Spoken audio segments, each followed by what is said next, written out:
Welcome back, everybody, and in today's episode, first off, I'd like to give you a little bit of news, and then I'm going to tell you about this new awesome product that I just figured out recently. So first off, I have a few things to say here real quick. The first thing is, I'm sure you already know this, but I'm going on vacation tomorrow, so you will not be seeing uploads on the usual days, which there is none right now. It's just pretty much every other day. But you will not be seeing any episodes till August the 1st, so that would be next Tuesday. So about a week from now, you won't be seeing episodes basically for a week. And then I'm going to come out with this really awesome episode. It's going to be a little different than what I usually do, which is with this old tech and stuff. But anyway, that episode is going to be basically some of the cool things we did on vacation. So, like, I can encourage some of you basically to come down to Texas. But now, let's get on to this. Okay, so first off, I'd like to excuse that noise you're hearing in the background. That's my dad with a sort of like drill, like a cross between a jackhammer and drill. He's removing tile. But anyway, what I'm going to be showing you today is the world's smallest tiny arcade. This is the Space Invaders model. It also comes with Pac-Man, Miss Pac-Man, and Galaxian. But I only have the Space Invaders one. And I've played a little bit of the Pac-Man one because I bought it for my friend since he's like a really big video gamer. He mainly likes Minecraft, probably one of the more interesting types of games.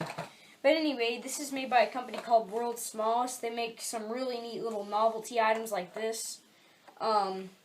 Most of them are the tiny, or I think their most popular series is these tiny arcades. So anyway, they have a neat little logo scheme for the tiny arcade there. I like it. And it even has the original arcade game built on it, and you can try it out in the store, which is what I did. So anyway, I'm going to move over to the other side of my table, and I'm going to start unboxing this. So basically, it's pretty simple. You just remove these two pieces of tape, which I already did, because I've had this thing for about a few months. And you just simply lift the lid, obviously. Then there's this little tray in here, and I believe there's supposed to be like a little manual or brochure or something like that in there with it, but mine didn't come with that for some reason. And so now we have the actual arcade in here, and then we just simply lift up the top. As you can tell, it's fit around the arcade.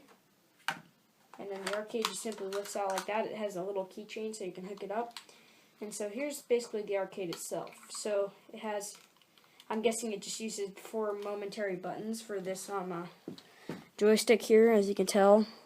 Because there's no way to get 2 tiny little potentiometers down in there, and then these are 2 more tactile buttons.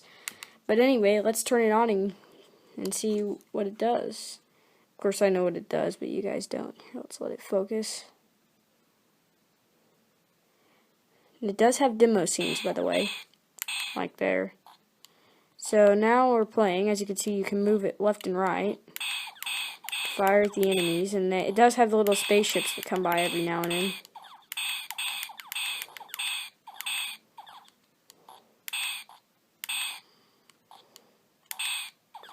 Basically, it's the original game.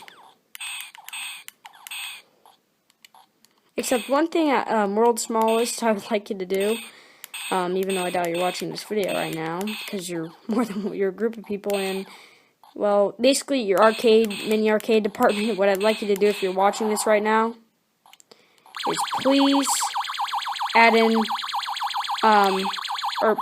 the option for less noisy and clicky buttons. I understand some people like that, and even I personally like it, but for games like this where you're trying to hear the noises, these games are much more satisfying without the noise of the button. But that's just my personal opinion. And I'm sure I could mod one of those in, because after all, I can do that stuff. And another thing I'd like to mention, and I'm not going to open it up, and I have opened this thing up before, but inside you can actually, if you remove a 0 ohm resistor in the back, logic board, at the back of the logic board, you can actually switch games in this thing. So basically, as usual, they use the same thing. So that's pretty much all this thing does.